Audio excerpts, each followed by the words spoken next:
আমাদের ইন্তেকালের পরে একটি জীবন আছে, যে জীবনটি একবার শুরু হলে পরে আর কোনোদিন শেষ হবে না। দুনিয়ার হায়াত অত্যন্ত ক্ষণস্থায়ী। এখন আসি, একটু পরে নাই, 10 দিন পরে মৃত্যুর সংবাদ শোনা যায়। কথা ঠিক কিনা? কারোর সাথে দেখা হলো, 10 দিন পরে শুনি আর নাই, 1 মাস পরে শুনি আর নাই, সকালে দেখি বিকেলে নাই, বিকেলে দেখি সকালে নাই। এই পৃথিবী অত্যন্ত ক্ষণস্থায়ী, অত্যন্ত ক্ষণস্থায়ী। কেউ জানে না সে কতক্ষণ এই পৃথিবীতে বিচরণ করবে। তার মানে মানুষ অযথা এই পৃথিবীর পিছনে ছুটে চলে, ঠিক কিনা? মানুষের গন্তব্য হচ্ছে আখিরাত। এই পৃথিবীতে এসেছি, আল্লাহ পাক আমাদেরকে পাঠিয়েছেন আল্লাহ তাআলার গোলামি, আল্লাহ তাআলার ইবাদত, আল্লাহ তাআলার বান্দেগি করে, আল্লাহকে সন্তুষ্ট করে আখিরাতের সম্বল জোগাড় করে এই পৃথিবী থেকে যাওয়ার জন্য আল্লাহ আমাদেরকে অল্প সময়ের জন্য পৃথিবীতে পাঠিয়েছেন। প্রতিটি সেকেন্ড আমাদের পরীক্ষা চলছে। বলুন, কি চলছে? পরীক্ষা চলছে। এই অল্প সময়ের পৃথিবী। আল্লাহ তাআলা বলে, বান্দা, বাল তুসিরুনাল হায়াতাদ দুনিয়া ওয়াল আখিরাতু খায়রুন ওয়া আবকা। বান্দারে, তোমাদের স্বভাব হলো তোমরা দুনিয়ার জীবনটাকে অত্যন্ত প্রাধান্য দিয়ে থাকো, দুনিয়ার জীবনটাকে অগ্রাধিকার দিয়ে থাকো, দুনিয়ার জীবনটাকে জীবন মনে করে থাকো, অথচ ওয়াল আখিরাতু খায়রুন ওয়া আবকা, আখিরাতের জীবন অত্যন্ত উত্তম জীবন, খায়রুন উত্তম জীবন, ওয়া আবকা এবং চিরস্থায়ী জীবন, যে জীবনটা একবার শুরু হলে আর কোনোদিন শেষ হবে না। এরপরেও আমরা দুনিয়ার পিছনে ছুটে চলি। আজকে এখানে প্রোগ্রাম হবে, মাহফিল হবে, এটি তো দীর্ঘদিন থেকে মাইকিং চলছে, ঠিক কিনা? পোস্টার, ব্যানার, বিজ্ঞাপন, কত কিছু। এরপরেও যাইয়া দেখেন দোকানে দোকানে কত মানুষ বসে আছে টেলিভিশন নিয়ে, টেলিভিশনের সামনে, দোকানে আড্ডা, এখানে সেখানে ঘোরাফেরা করছে, এই মাহফিলে আসছে না। কথা ঠিক কিনা? তার মানে মানুষ দুনিয়াদার, দুনিয়ামুখী। দুনিয়ার হায়াতের কত মূল্য এটি মানুষ বোঝে না, এটি মানুষ জানে না। ওলামায়ে কেরামের কথা মানুষ শুনতে চায় না। আজকে সমাজ ধ্বংসের পথে। আমি আপনাদের সামনে একটি বিষয়ে কথা বলবো। সে বিষয়টি হলো, আমাদের সন্তানেরা আজকে অধিকাংশ দেখবেন এরা গুমরাহির দিকে, অসৎ পথে এরা ধাবিত। সুসন্তান লাভের উপায়টা কি, নেক সন্তান লাভের উপায় কি, এই বিষয়ে আমি আজকে কথা বলবো ইনশাআল্লাহ। তাহলে বলুন তো দেখি, আমার বিষয়ের নাম কি? নেক সন্তান বা সুসন্তান লাভের উপায় কি? আমি কিভাবে চললে পরে, কোন উপায় অবলম্বন করলে আমি নেক সন্তান পাবো, সুসন্তান পাবো, সভ্য সন্তান পাবো, ভালো ছেলে মেয়ে পাবো, পরিবার জান্নাতি হবে, আখিরাত আমার উজ্জ্বল হবে, এ বিষয়ে আমি আপনাদের সামনে কিছু কথাবার্তা বলবো ইনশাআল্লাহ। আজকে দেখেন, একজন মা এবং একজন বাবার সবচেয়ে আদরের সন্তানটি নষ্ট হয়ে যাচ্ছে। এটি গাঁজা খায়, মদ খায়, ক্যারাম বোর্ড খেলে, তাস খেলে, ইয়াবা খায়, হিরোইন খায়, গাঁজা খায়, আফিম খায়, নামাজ পড়ে না, দাঁড়িয়ে পেশাব করে, মুরব্বীকে শ্রদ্ধা করে না, সমাজে উচ্ছৃঙ্খলতার সাথে ঘোরাফেরা করে, কারো কথাই শোনে না। তার মানে হলো সে জাহান্নামপন্থী, সে জাহান্নামের দিকে যাচ্ছে। কথা ঠিক কিনা? অথচ মাতা পিতা কত কষ্ট করে, কত শ্রম দিয়ে এই সন্তানকে বড় করেছে, কত আশা আকাঙ্ক্ষা এই সন্তানের প্রতি, অথচ আপনি জানেন না আপনার এই সন্তান আপনাকে জাহান্নামের দিকে নিয়ে যাচ্ছে। সন্তান আপনাকে কোন দিকে নিয়ে যাচ্ছে? জাহান্নামে। আমার ভাইয়েরা, সন্তান আপনাকে জাহান্নামের দিকে নিয়ে যাচ্ছে। আপনার কত পরিশ্রম এই সন্তানের জন্য, আপনার কত শ্রম এই সন্তানের জন্য, জীবনে কত পরিশ্রম করে শ্রম দিয়ে টাকা ইনকাম করে সন্তানকে বড় করে, সেই সন্তান জাহান্নামমুখী। সেই সন্তানের গুনাহের কারণে আব্বা আম্মা পর্যন্ত জাহান্নামে যাচ্ছে। সমাজের ভিতরে মারামারি, কাটাকাটি, হত্যা, খুন, দর্শন সমাজের ভিতরে। আমার ভাইয়েরা, আজকে এই সন্তানেরা তাস খেলে, মদ খায়, জুয়া খেলে, হিরোইন খায়, গাঁজা খায়, কারো কথাই শোনে না। তাহলে কোন জায়গায় আমাদের সমস্যা? আমার সন্তানটা কেন এমন হলো, তার সমস্যাটা কোথায়? এ বিষয়ে ইনশাআল্লাহ আমি আজকে আলোচনা করব। বলুন ইনশাআল্লাহ। সুসন্তান লাভ করতে হলে আপনাকে কি করা লাগবে? আমার ভাইয়েরা, গভীর মনোযোগ। সন্তান যদি সুসন্তান লাভ করতে হয়, ভালো সন্তান যদি পেতে হয়, সর্বপ্রথম ব্যক্তি আপনি নিজেকে আগে চরিত্রবান হতে হবে। আপনি নিজে আগে কি হতে হবে? চরিত্রবান হতে হবে। খেয়াল করবেন, ভালো সন্তান লাভের প্রথম উপায়, স্বামী এবং স্ত্রী যারা নতুন বিবাহ করছে, যুবক যুবতী, এরা নিজেরা আগে চরিত্রবান হতে হবে। কি হতে হবে বলেন? চরিত্রবান। আমার ভাইয়েরা, আপনি যদি চরিত্রবান হন, আপনি একজন চরিত্রবান স্ত্রী পাবেন। আপনি যদি খারাপ হন, আপনার স্ত্রীটাও খারাপ হবে। আপনি চরিত্রবান হলে আপনার স্ত্রী চরিত্রবান হবে। এই ঘোষণাটা আমার না, এই ঘোষণাটা কার? আল্লাহ তাআলা। যে যেমন তার স্ত্রী হবে কি তেমন। আমার কথা কি বুঝতে পেরেছেন? একজন ছেলে মদ খায়, গাঁজা খায়, নামাজ পড়ে না, সে কি রাবেয়া বসরির মতো স্ত্রী পাবে নাকি? কথা বলেন। তাহলে কি আল্লাহর বিচার ঠিক হলো? কথা বলেন। আল্লাহর বিচার তো ঠিক হলো না। আর একজন মেয়ে রাস্তায় রাস্তায় ঘোরে, অসংখ্য ছেলেদের সাথে তার সম্পর্ক, অসৎ চরিত্রের মহিলা, সে কি ভালো কোনো ছেলেকে পাবে? তাহলে কি আল্লাহর বিচার হলো না? আমার ভাইয়েরা, আল্লাহ তাআলা কুরআনুল কারীমের ভিতরে এই কথাগুলি বলে দিয়েছেন, আল খাবিসাতু লিল খাবিসিন, আল খাবিসাতু লিল খাবিসিন। অসৎ নারী অসৎ পুরুষের জন্য।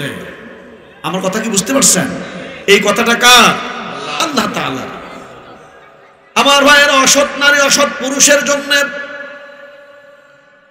অসৎ নারী, অসভ্য নারী, চরিত্রহীন নারী, চরিত্রহীন পুরুষের জন্য।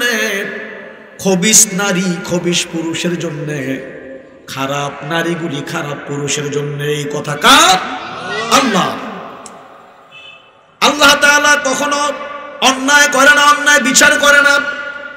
আবার ভালো ভালো নারী যারা আছে, যারা নামাজি, ফরজগার, আল্লাহওয়ালা, দিনদার, মুত্তাকি, তাহাজ্জুদ গুজার, ওই সমস্ত ভালো চরিত্রহীন, চরিত্রবান, ভালো চরিত্রবান নারীগুলি আল্লাহ তাআলা চরিত্রবান পুরুষের জন্য রেখেছে। জোরে কোন সুবহানাল্লাহ। তাহলে আপনি যদি ভালো সন্তান পেতে চান, প্রথম কথা হলো আপনি নিজে চরিত্রবান হতে হবে। জোরে বলুন না সুবহানাল্লাহ। আপনি নিজে যদি চরিত্রবান হন, আল্লাহ আপনাকে চরিত্রবান স্ত্রী দিবে। মা যদি চরিত্রবান হয়, মায়ের স্বামী চরিত্রবান হবে। মা যদি চরিত্রহীন হয়, স্বামী চরিত্রহীন হবে।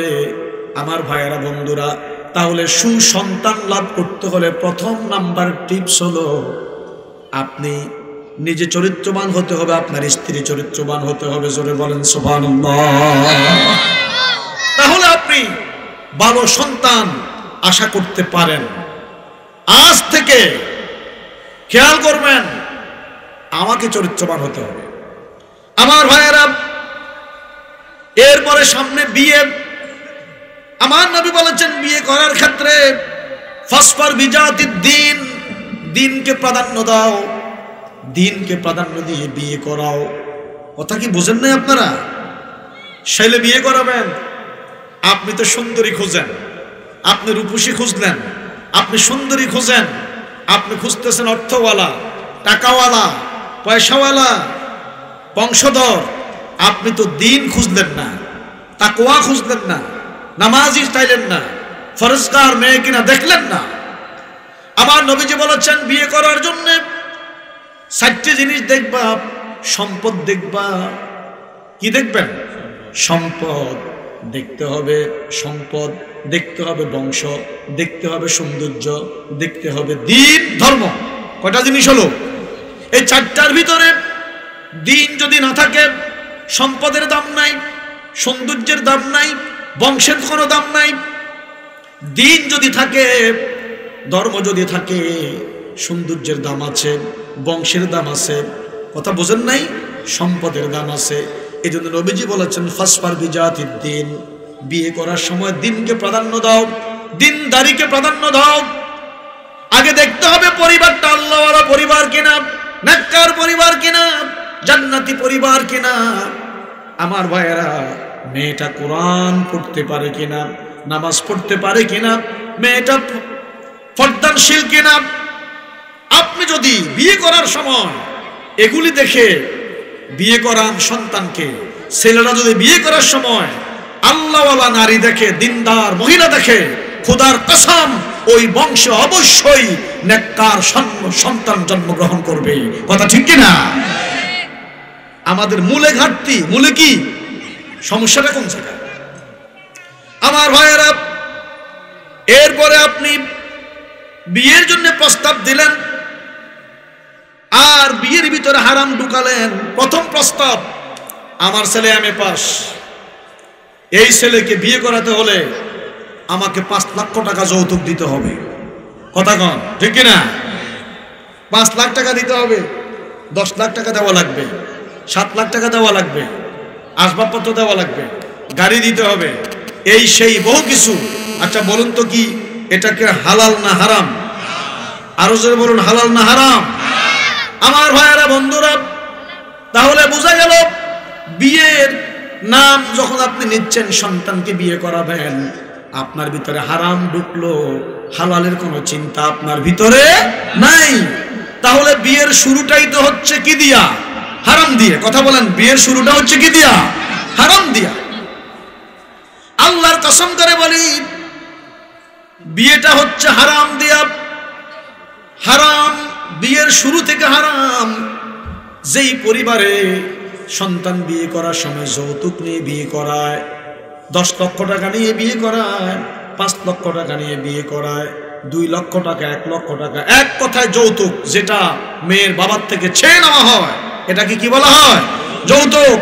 যৌতুক নিয়ে যে বিয়ে হয়, আল্লাহর কসম, এই বিয়েটা যেহেতু শুরু থেকেই হারাম দিয়ে হচ্ছে, এই বংশে নেককার সন্তান, দিনদার সন্তান, আল্লাহওয়ালা সন্তান, হাফেজে কোরআন, নামাজি, আলেম ওলামা, হাফেজ, মুহাদ্দিস, মুফাসসির এই বংশে আসতে পারে না।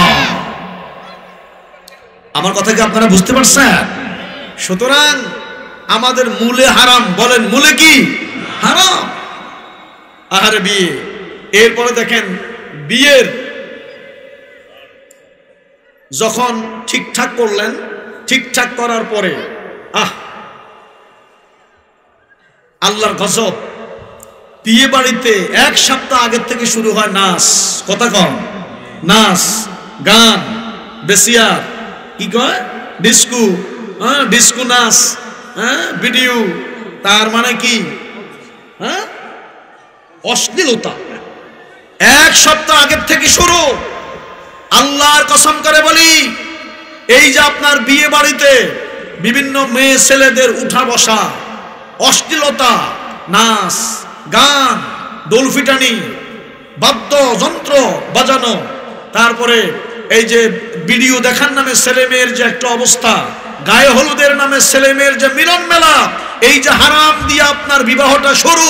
সুতরাং সভ্য সন্তান আপনার বিবাহের পরে আসবে কেমন করে?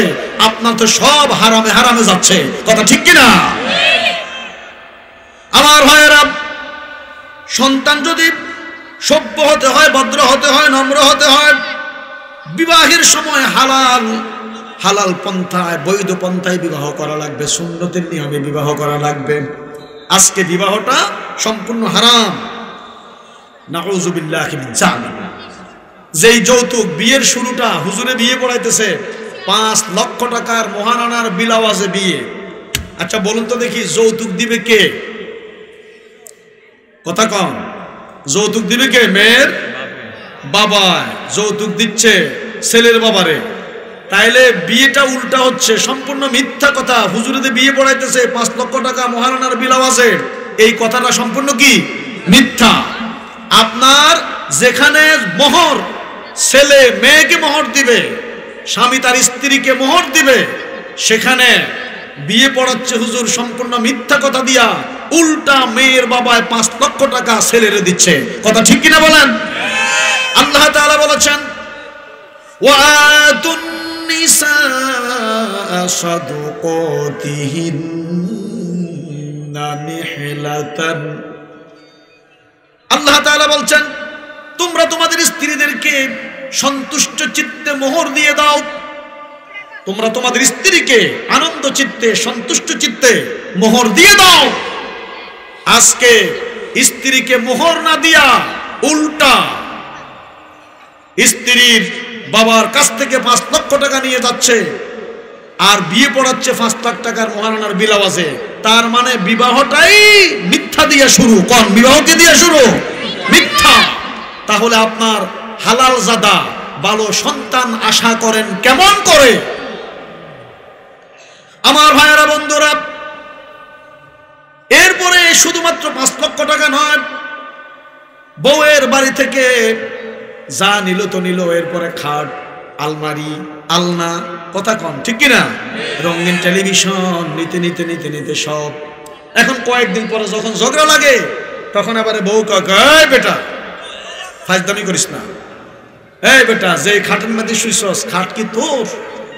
এই খাট তো আমার বাবা দিছে, কথা কন। খাট দিছে কে? আমার বাবা। বেশি কথাবার্তা করলে খাট থেকে নামাইয়া নিচে শোয়ে রাখুন, কথা কন ঠিক কিনা? অশান্তি সৃষ্টির মূল কারণ আমরা সব কিছু মূলে দেখি না। অশান্তি সৃষ্টির, পরিবারের ভিতরে অশান্তি সৃষ্টির মূল কারণ হলো যৌতুকের মতো নিকৃষ্ট জিনিস। আজকে যৌতুক নেওয়ার কারণে অশান্তি সৃষ্টি হচ্ছে। আমরা যৌতুক নিয়ে বিয়ে করি, এরপরে স্ত্রী বলে, এই খাট আমার, আলমারি আমার, সোফা আমার, যা কিছু আমার, তোর কি আছে বেটা? আমার বাপের থেকে সব লইয়া ভিক্ষুকের মতো, এরপর আমার বাপের থেকে লইয়া আমার বিয়ে করছস বেটা। এরপরেই তো ঘরে অশান্তি শুরু হয়ে যায়, কথা ঠিক কিনা বলেন? আল্লাহ তাআলার আইন না মানার কারণে যত সমস্যা হচ্ছে আজকে। আল্লাহ বলেছেন, তোমরা তোমাদের স্ত্রীদেরকে সন্তুষ্ট চিত্তে মোহর দিয়ে দাও। যদি মোহর না দাও, তাহলে কিয়ামত পর্যন্ত তোমরা এই মোহরের এই যে গুনাহের বোঝা, এটা তোমাদের গলায় বেঁধে রাখলে। যদি তুমি মোহর না দাও, তাহলে তোমার স্ত্রীর সাথে তুমি যে 40 বছর ঘর করলা, প্রত্যেকটি সময়ে সময়ে তোমার স্ত্রীর সাথে তোমার এই মোহর না দেওয়ার কারণে জিনার গুনাহ হচ্ছে। জোরে করেন নাউযুবিল্লাহ। হজ করতে যায়, আরে কিছুদিন আগে এক দাদা হজে যায়, বললাম যে দাদা আপনি তো হজে যাইতেছেন, হজ করেন অসুবিধা নাই, আমার দাদের মোহর দিছেন নেই। বুড়গে কম না, মোহর তো দিন দেখছেন নি। পুরুষ এত সালাক, বেড়ির তো আস্তে আস্তে মাপ লয়ে লাগে, কথা কর। এই ফষ্টি ফাষ্টি করে মহিলারা তো ধরেন সরল মানুষ, তো এই বিবাহের সময় হোক, বিবাহের রাত্রে হোক, বা অন্য যে কোনো সময় হোক, আস্তে আস্তে করে এই বেড়িরে ফুসলাইয়া ফাসলাইয়া বেড়ির থেকে মাফ লয়। আচ্ছা কন তো দেখি, আল্লাহ কি কম বোঝে না বেশি বোঝে? তোমার এই শয়তানিটা আল্লাহ বোঝে না, কথা কন। তুমি যাকাত দিচ্ছ অথচ বউয়ের মোহর দাও নাই, তুমি কুরবানি করো অথচ স্ত্রীর মোহর দাও নাই, তুমি হজ করো স্ত্রীর মোহর দাও নাই, তুমি মসজিদে টাকা দিচ্ছ স্ত্রীর মোহর দাও নাই, আল্লাহর দরবারে তোমাকে কাঠগড়া দাঁড়াতে হবে। সব কিছুর আগে স্ত্রীর সাথে যে তুমি রাত্রি যাপন করো, আগে স্ত্রীর মোহর দাও। কথা ঠিক কিনা কোন? স্ত্রীর মোহর দাও। আপনারা এখানে যারা আছেন, আমি কেউরে শরম দিতাম না যদি কই যে কেডা কেডা আমার দাদিরে, আমার নানিরে, আমার খালারে মোহর দিয়েছেন, হাত উঠান তো দেখি। অনেকের হাতে নিচের দিকে থাকবো। কথা কোন ঠিক কিনা? এই যে বুড়িগে গেল একটাও তো মোহর দেন আমি, অধিকাংশ অধিকাংশ। আল্লাহ আমাদেরকে হেফাজত করুক সকলকে না আমিন। আমার আলোচনার বিষয় হলো সুসন্তান পাওয়ার উপায়, নেক সন্তান পাওয়ার উপায়। আজকে সুসন্তান নাই কেন? ছেলে কেন গাঁজা খায়? ছেলে কেন মদ খায়? ছেলে কেন নামাজ পড়ে না? দোষ কোন জায়গায়? মূলে দোষ। কথা কন, মূলে কি দোষ? আমার ভাইয়েরা বন্ধুরা, এরপরে আপনার এই সকল হারামের কারণে যেহেতু বিবাহের প্রত্যেকটা রঞ্জে রঞ্জে রঞ্জে রঞ্জে হারাম ঢুকছে, এই কারণে সুসন্তান আসে না। কথা বুঝেন নাই? সুসন্তান এই জন্য কি আসে না। বিয়ে বাড়িতে দেখবেন আহারে আল্লাহর গজব, গেট দিছে গেট। এখন গেটে দুনিয়ার যত নারী সব মহিলা গেটে। দুলারে বাড়িতে নেওয়ার জন্য কি চাচা আছে, জেডা আছে, মামা আছে, কথা কম, কত লোক আছে না। এখন দুলারে বাড়িতে নেওয়ার জন্য গেটে পাঠায় কারে জানেন? সুন্দরী সুন্দরী মেয়েদেরকে পাঠায়। কথা বলেন, বিবাহ তো না, মনে হয় যেন একটা গুনার আসর, গুনাহের কি আসর। ভালো সন্তান আসে না কেন? এখন কেন হাফেজে কোরআন হয় না? এখন বিয়ের গেইটে পাঠায় মহিলাকে, আবার মেয়ে কোনটারে পাঠায়? যেটা বেশি সুন্দরী, এটা যেটা কালো এটারে পাঠায় না। এই কালো যেটা, এটারে এই তুই ঘরে ঢোক, কালোটার দমকাইয়া কথা ঢুকা ঘরে, তুই ঘরে ঢোক, তোর যে ঢোক তোরে দেখে মেহমান ফিরি যাবো, ঘরে ঢোক। কথা কন ঠিক কিনা? এই কালো মেয়েটারে ঘরের ভিতরে ঢুকাইয়া, আরে আমি মাঝে মাঝে বলি এই কালো কালো মেয়েদের সাথে বর্তমানে আল্লাহ তাআলা সব ভাগ্য রাখছে তাদের কপালের মধ্যে। আমি দেখছি যারা কালো মেয়েকে বিয়ে করে, এই কালো মেয়ের মানুষে তাকায় না, অসুন্দর। এই কালো মেয়ে চিন্তা করে আরে আমি তো কালো, একবার যদি আমার স্বামী কোনো অপরাধের কারণে আমার তালাক দিয়ে দেয়, দ্বিতীয়বার আমার কেউ আর বিয়ে করবে না। এই ডরে স্বামীর খেদমত করে, শ্বশুরের খেদমত করে, শাশুড়ির খেদমত করে, অন্যায় করে না, রাস্তাঘাটে ঘোরাফেরা করে না। এই কালো কালো মহিলাদের ঘরে আজকে হাফেজ হচ্ছে, আজকে মাওলানা হচ্ছে, আজকে মুহাদ্দিস হচ্ছে, আজকে মুফতি হচ্ছে, আজকে জজ ব্যারিস্টার ভালো ভালো শিক্ষিত মানুষ এই কালো কালো মহিলার ঘরে হচ্ছে। কারণ এটার দিকে মানুষের তাকায় না, আল্লাহর রহমত তার দিকে বেশি আছে। জোরে কর না সুবহানাল্লাহ। কালো মেয়েদেরকে মানুষে বিয়ে করতে চায় না, অথচ কালো মেয়েকে বিয়ে করো। আমি প্রায় শাখায় বলি কালো মেয়েদেরকে বিয়ে করো, এদের ডক নাই, নকশা নমুনা সুন্দর না, যেই কারণে আল্লাহ পাক তাদের উপর রহমত ঢেলে দেয়। জোরে বলেন সুবহানাল্লাহ। এই কালোটারে ঘরের ভিতরে ঢুকাইয়া সুন্দরীটারে সাজাইয়া গুজাইয়া ফাটায় গেইটে। দেখুন গেইটে তো এখন দুলাহারে, এখন তো বিয়ে শাদিতে ভালো ভালো মানুষ যায় না। তো এ আমাদের মতো ভালো মানুষ এখন বিয়েতে কি শর্মে যায় না, শর্মে ইজ্জতের ডরে ফোলা মানে যা অবস্থা করে বিয়েতে। কোথাও যদি বিয়ে একটা 15 দিন আগের থেকে ফোলাবেন রেডি, ওই বখাটে ফোলাবেন, মুখের বিয়ে রে মাইয়া সেটাম যাবো। কথা কর।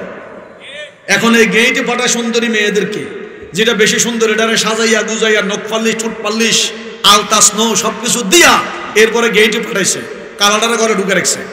এখন ছেলেরা তো গেইটের চতুর্দিকে খাড়া দিচ্ছে, এখন মেয়েরা আসছে, এখন একটা আরেকটারে গুতা দিকে দক্ষিণ দিকটা ঠিক আছে রে।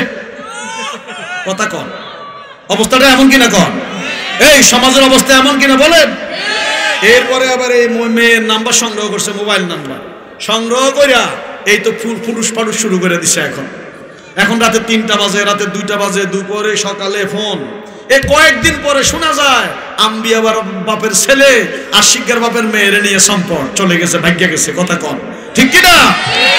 আজকের সমাজ ধ্বংসের মূল কারণ হলো আমরা শুরু থেকে হারাম।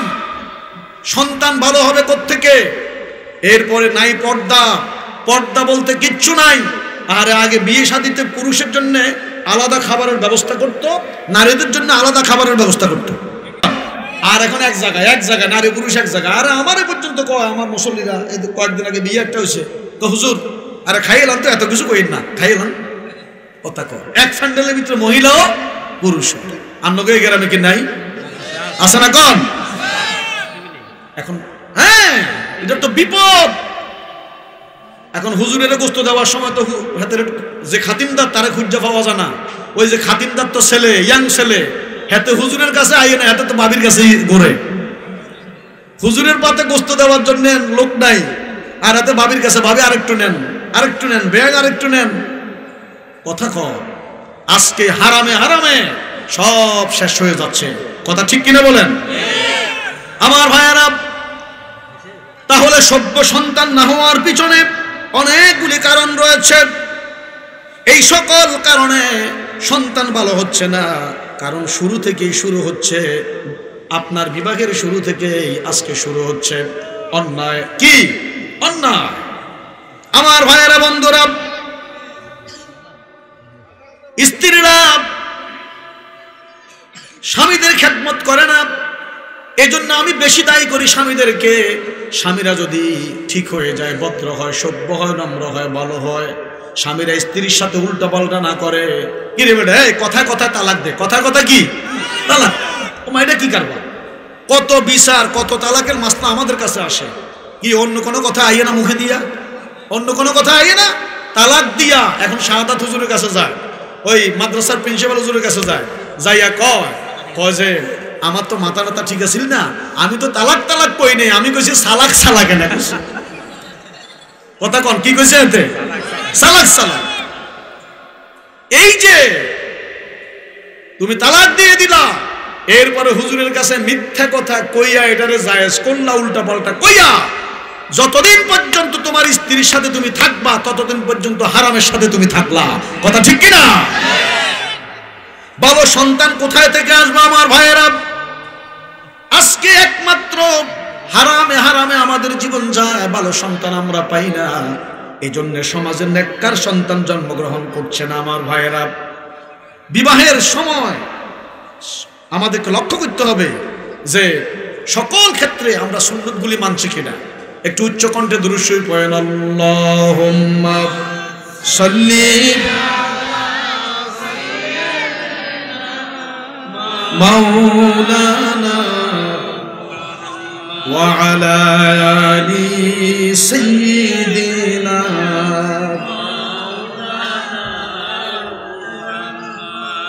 নারায়ে তাকবীর। সভাপতি সাহেবের আগমন। নারায়ে তাকবীর। সভাপতি সাহেবের আগমন।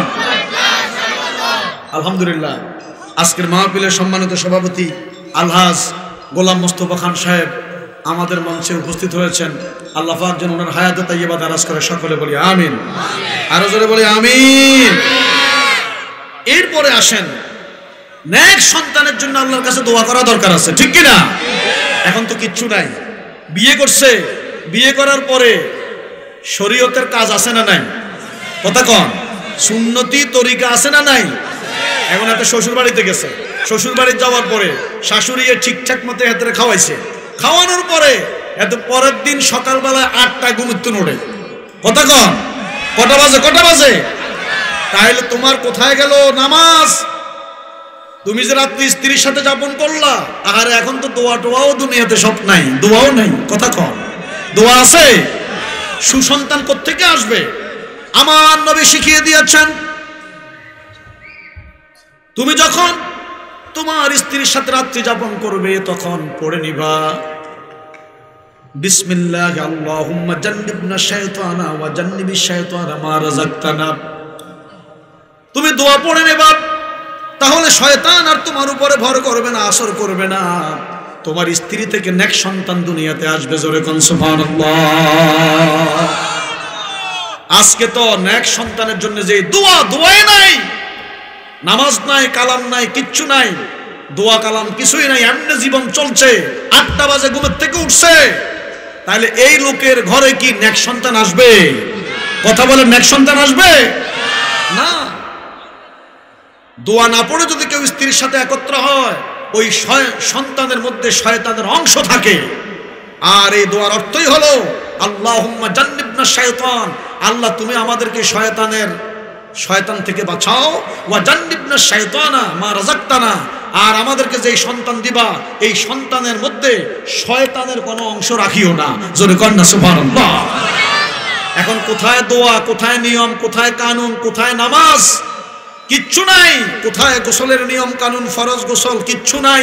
পরের দিন সকাল 8টা বাজে ঘুম থেকে ওঠে, সন্তান ভালো হবে নাকি খারাপ হবে বলেন?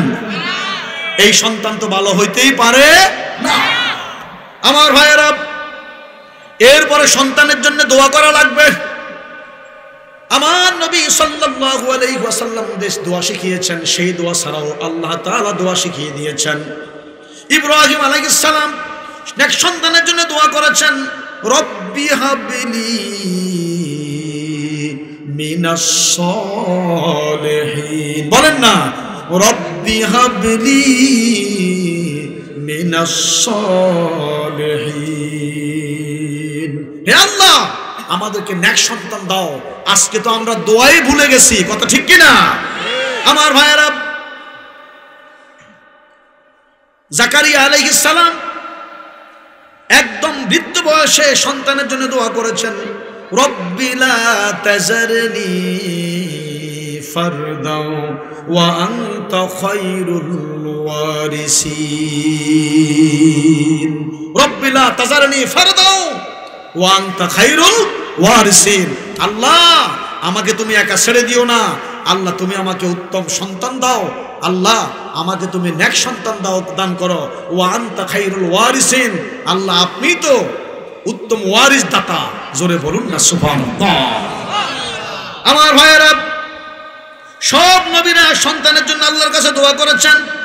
আল্লাহ শিখিয়ে দিয়েছেন তাদেরকে, দোয়া করেছেন, রব্বি হাবলি মিন লাদুনকা যুররিয়াতান তাইয়্যিবাতান ইন্নাকা সামিউদ দুআ। রব্বি হাবলি মিন লাদুনকা যুররিয়াতান তাইয়্যিবা। হে প্রভু, আপনার ভান্ডার থেকে আমাকে নেক সন্তান দাও। জোরে বলুন না সুবহানাল্লাহ। এখন তো দোয়া নাই, নেক সন্তানের জন্য আল্লাহর কাছে দোয়া করতে হবে। ইব্রাহিম আলাইহিস সালাম অনেক লম্বা দোয়া করেছেন, প্রভু রব্বানা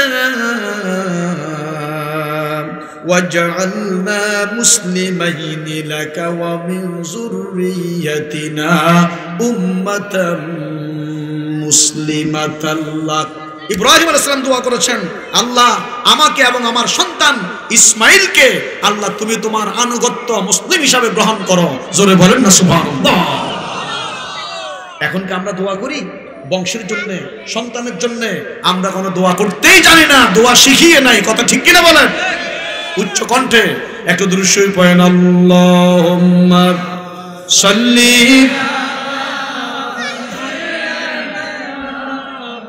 মাওলানা ওয়া আলা আলি সাইয়্যিদিনা।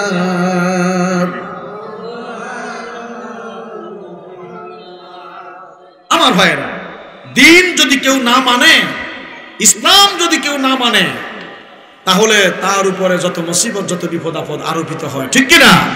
আজকে দেখেন তাম দুনিয়া আতঙ্কিত। একটা ভাইরাস, নাম শুনছেন তো? কি নাম? Corona virus. এই করোনা ভাইরাস এটা কি? এটা কি জিনিস? খেয়াল করেন, এই যে কিছুদিন আগে একটা ভাইরাস না, ডেঙ্গু মশা, কথা কন, এডিস মশা, যে ডেঙ্গুর জ্বর, তাম পৃথিবী থরথর করে কাঁপছে। কিসের মন্ত্রী, মিনিস্টার, রাজা, বাদশাহ একটা মশায়ের জন্য, মশার কামড়ে মারা যায়, সারা দুনিয়া প্রকম্পিত ছিল, ঠিক কিনা? এরপরে আসছিল ইবোলা ভাইরাস। এখন যেটা, এটা কি নাম? Corona virus. এই যে করোনা ভাইরাস, আসলে এটা কি? ইবোলা ভাইরাস বলেন, ডেঙ্গু বলেন, করোনা বলেন, আসলে কি জিনিস? আল্লাহ তাআলা বলছেন, যাহারাল ফাসাদু ফিল বাররি ওয়াল বাহরি বিমা কাসাবাত আইদিন নাস। বলেছেন কে? জলে এবং স্থলে যত বিপর্যয় ঘটে, যত দুর্ঘটনা হয়, যত সমস্যা হয়, যত বালা মুসিবত আসে, জলে এবং স্থলে যত বালা মুসিবত আসে, সব ও মানুষ তোমাদের হাতের কামাই, তোমাদের গুনাহ। জলে এবং স্থলে যত বিপদ, যত মহামারী, যত ঘূর্ণিঝড়, যত তুফান যা কিছু আসে, সব মানুষের নিজের গুনাহ, সমস্ত মানুষের অর্জনকৃত গুনাহের জন্য এগুলি হচ্ছে। এটা কার কথা? আজকের বিজ্ঞানীরা যাই বলুক, আমরা যারা মুসলমান, আমাদের দৃঢ় বিশ্বাস হলো আল্লাহর প্রতি, রাসূলের প্রতি, কোরআনুল কারীমের প্রতি। আল্লাহ বলেছেন এটা তোমাদের গুনাহের কারণে হয়েছে। কথা ঠিক কি না? আজকে দেখবেন এই করোনা ভাইরাসের জন্য এখন শুরু হয়েছে, ওই দিন শুনলাম সুল আছে না, সুল, কথা কম, এই যে কোরআন শরীফের ভিতরে নাকি সুল পাওয়া যায়। ও মক্কা শরীফের ইমাম সাহেব নাকি উনি স্বপ্নে দেখেছেন কোরআন শরীফের ভিতরে সুল পাওয়া যায়, নবীজির সুলের অংশ, ভ্রুর অংশ, এটা দুইয়া পানি খেলে করোনা ভাইরাস ভালো হয়ে যাবে। জোরে করেন নাউযুবিল্লাহি মিন জালিক। এই জাতীয় মিথ্যা কথা, এই সমস্ত কথাতে কান দেওয়ার কোনো সময় আছে নাকি মুসলমানের? না। কাবা শরীফের ইমাম সাহেব এরকম কোন স্বপ্ন দেখতেই পারো না।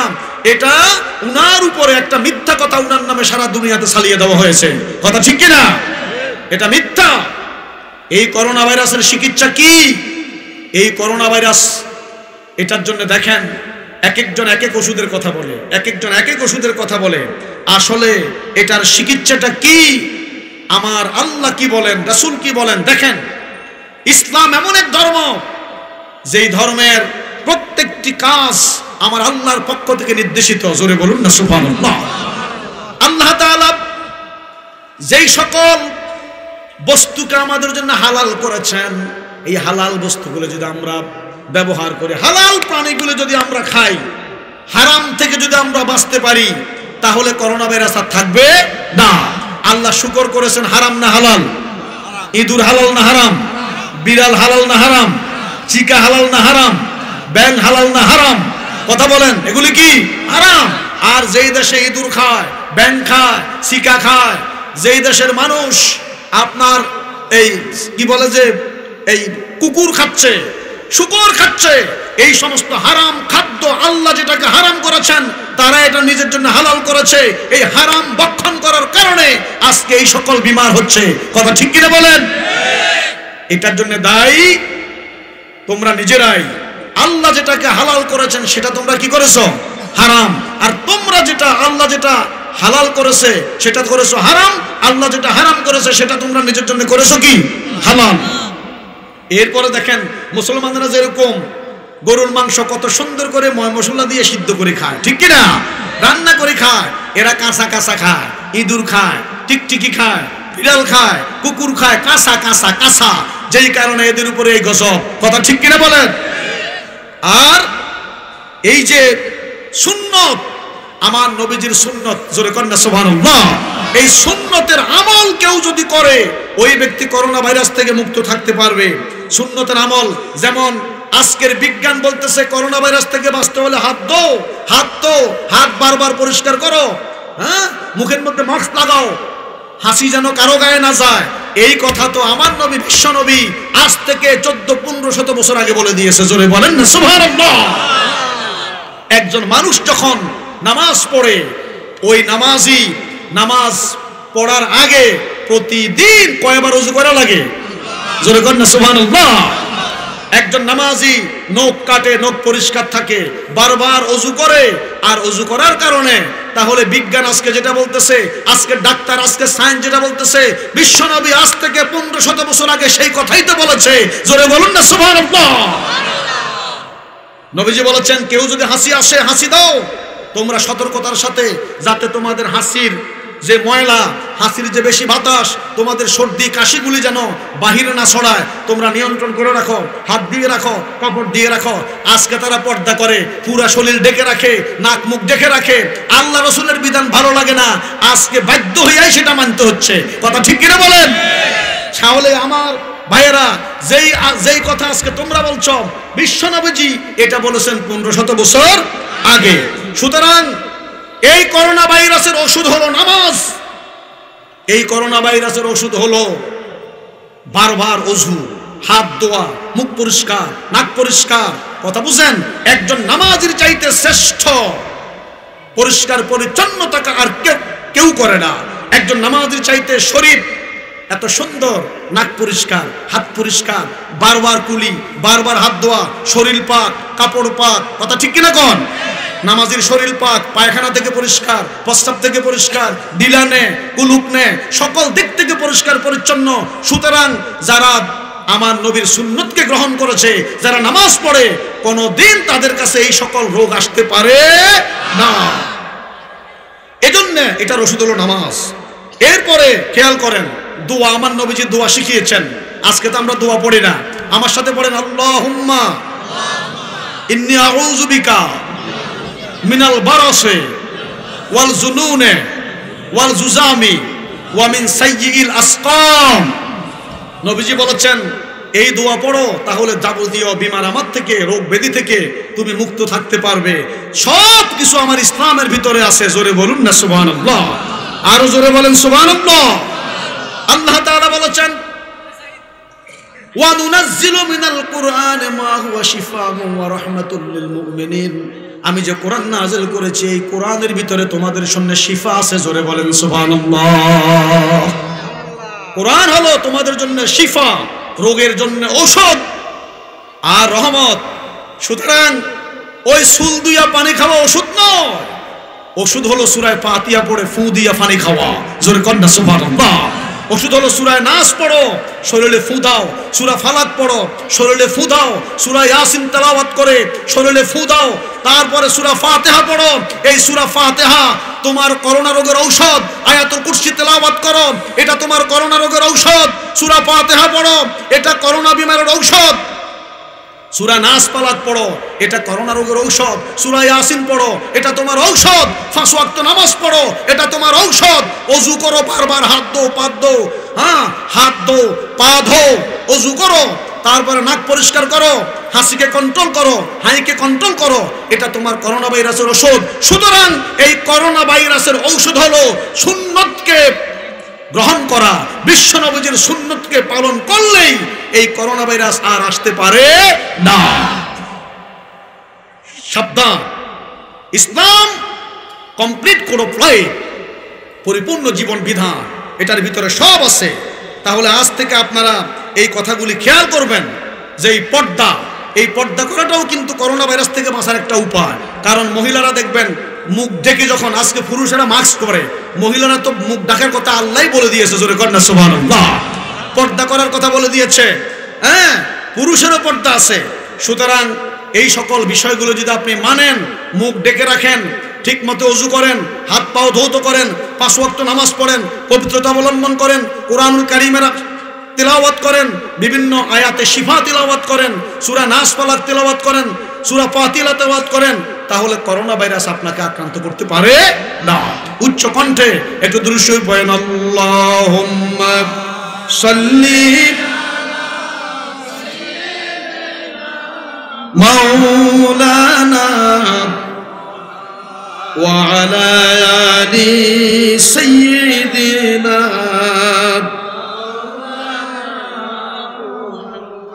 আমার ভাইয়েরা, এরপরে হারাম বর্জন করা। আজকে সুদ খাওয়া কি? কথা বলে, সুদ খাওয়া কি? ঘুষ খাওয়া কি? হারাম। সুদ খাওয়া হারাম, ঘুষ খাওয়া হারাম, মদ খাওয়া কি? হারাম। ইয়াবা ট্যাবলেট খাওয়া কি? হারাম। এই সকল হারাম যারা ভক্ষণ করে, যারা ইয়াবা ট্যাবলেট খায়, যারা গাঁজা খায়, যারা মদ খায়, যারা ইয়াবা খায়, এই সকল হারাম খাদ্য থেকে বড় বড় বিমার হয়, লিভার সিরোসিস হয়, ক্যান্সার হয়। সিগারেটে লেখা থাকে ধূমপান স্বাস্থ্যের জন্য ক্ষতিকর, ক্যান্সার হয়, এরপরেও ধূমপান করে। তাহলে বোঝা যায় যে মানুষ এতই নিকৃষ্ট এক প্রাণী, লিখে দেওয়ার পরেও তারা সিগারেট বন্ধ করে না। কথা কোন ঠিক কিনা? এরপরে বিড়ি বন্ধ করে না। দেখবেন যারা বেশি বেশি মদ খায়, কিছুদিন পরে ক্যান্সার হয়। যারা বেশি বেশি মদ খায়, কিছুদিন পরেই তাদের বড় ধরনের বিমার, লিভার সিরোসিস হয়ে মারা যায়। সুতরাং হারাম থেকে বিরত থাকো। আল্লাহ যেটাকে হারাম করেছে, অবশ্যই আল্লাহর কথাই সত্য। এটার ভিতরে মুসলমানদের জন্য, সারা বিশ্ববাসীর জন্য ক্ষতিকর জিনিস আছে না নাই? সুতরাং হারাম বর্জন করো, সুস্থ থাকতে পারবে। বিমার থেকে মুক্ত থাকতে পারবে। আল্লাহ রাসূলের কথাকে মানলেই সকল বিপদ আপদ থেকে, বিমার থেকে তুমি মুক্ত থাকবে। জোরে বলুন না সুবহানাল্লাহ। আমার ভাইরা, যে কথা আজকে আমি বলতেছিলাম, সভ্য সন্তান, সুসন্তান পাওয়ার উপায় কি? আল্লাহর দরবারে এইভাবে নেক্সট সন্তানের জন্য দোয়া করতে হবে। আমার প্রথম থেকে যেটা শুরু করছিলাম, আপনি নিজে ঠিক হন, আপনার স্ত্রী ঠিক হন। যেই ঘরে সুদ চলে, যেই ঘরে ঘুষ চলে, এই হারাম খাদ্য ভক্ষণ করার পরে আপনি সুদের টাকা দিয়া মাছ, সুদের টাকা দিয়া গোস্ত, সুদের টাকা দিয়া ঘর, সুদের টাকা দিয়া বাড়ি পুকুর খনন, সুদের টাকা দিয়া খাট পালং, নিজে খাইলেন হারাম, বউরে খাওয়াইলেন হারাম। এই হারাম রক্ত থেকে যেই সন্তান তৈরি হলো, ওই সন্তান কখনো কোরআনে হাফেজ হবে না, ওই সন্তান কখনো মাওলানা হবে না, ওই সন্তান কখনো আল্লাহওয়ালা দিনদার পরেশগার হবে না। এটা হবে মাস্তান, এরা হবে চোর, এটা হবে ডাকাত। কথা ঠিক কিনা বলেন? নেক্সট সন্তান পেতে হলে আগে নিজে ঠিক হতে হবে, নিজেকে আল্লাহওয়ালা হতে হবে।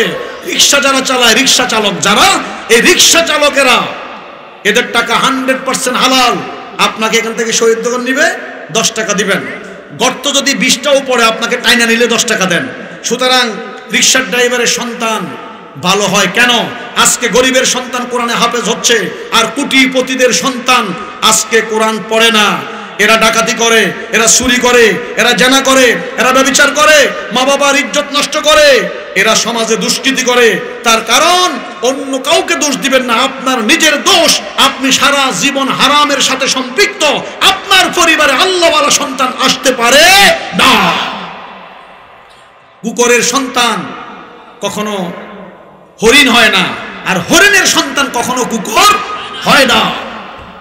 সিংহের সন্তান সিংহ হয়, বাঘের ঘরে বাঘ হয়, হরিণের ঘরে হরিণ হয়, বিড়ালের ঘরে বিড়াল হয়। আল্লাহওয়ালা মা বাবা যদি হয়, নেককার আব্বা আম্মা যদি হয়, ওই নেককার আব্বা আম্মার পরিবারে অবশ্যই আল্লাহওয়ালা সন্তান আসে।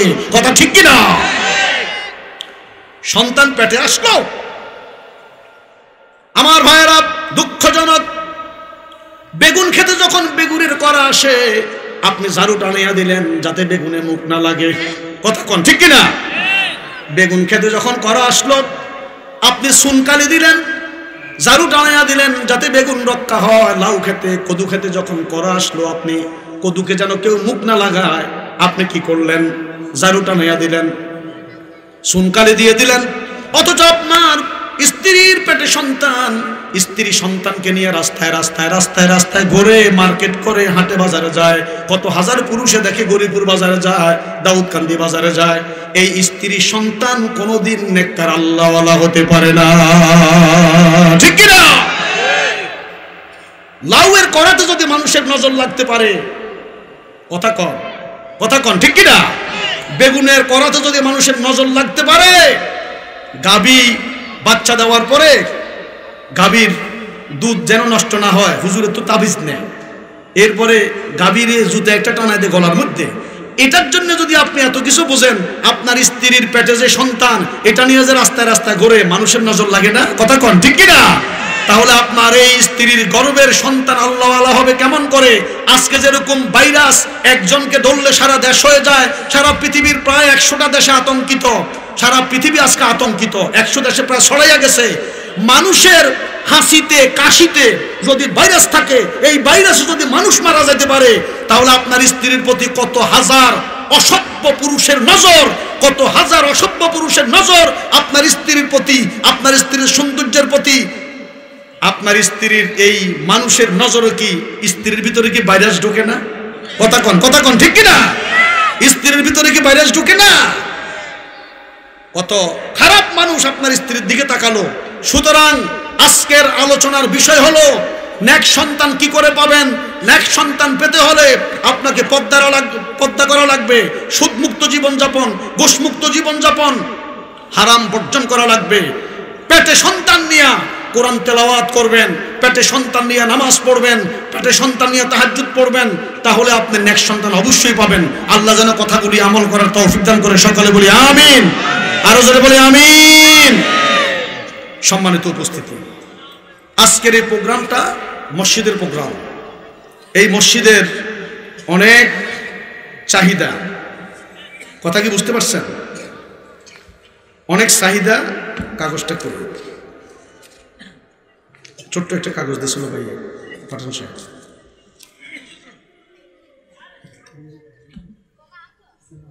যা কোথায় রাখছিলাম আবার লিখে দেব। মসজিদে লক্ষ লক্ষ টাকার দরকার, প্রায় 3-4 লক্ষ টাকা দরকার। আপনারা বেশি সময় নেব না। হুজুর আসছেন প্রধান বক্তা সাহেব ফেরদাউস রহমান সাহেব, উনি একটু পরে ইনশাল্লাহ আসবেন, আপনাদের সামনে গুরুত্বপূর্ণ তাকরীর পেশ করবেন। আমি যেহেতু এলাকার মানুষ, নিজেদের প্রয়োজনে, এলাকার প্রয়োজনে কিছু কথা বললাম। আল্লাহ পাক যেন কথাগুলি আমল করার তৌফিক দান করে, সকলে বলি আমিন। আসুন, মসজিদের লক্ষ লক্ষ টাকার প্রয়োজন, আর এই টাকা তো আপনারাই দিবেন, গত বছরও দিয়েছেন, এবছরও দিবেন ইনশাআল্লাহ। তো বলুন যে ইনশাআল্লাহ সর্বপ্রথম আমি ধার্য করব না। কে আছেন বলুন যে হুজুর আমি প্রথম 1 লক্ষ টাকা বা 50,000 আমি নিজে ধার্য করব না, আপনার ইচ্ছা অনুযায়ী বড় একটা অ্যামাউন্ট চাচ্ছি প্রথম, বলুন ইনশাআল্লাহ। আল্লাহ দিবে, একটু জিকির করেন লা ইলাহা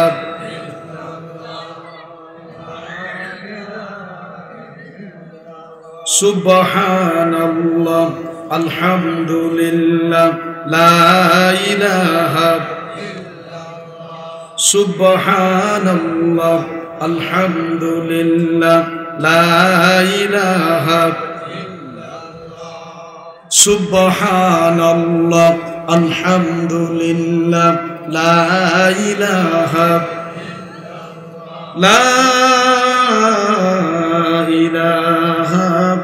ইল্লাল্লাহ মুহাম্মাদুর রাসূলুল্লাহ সাল্লাল্লাহু আলাইহি।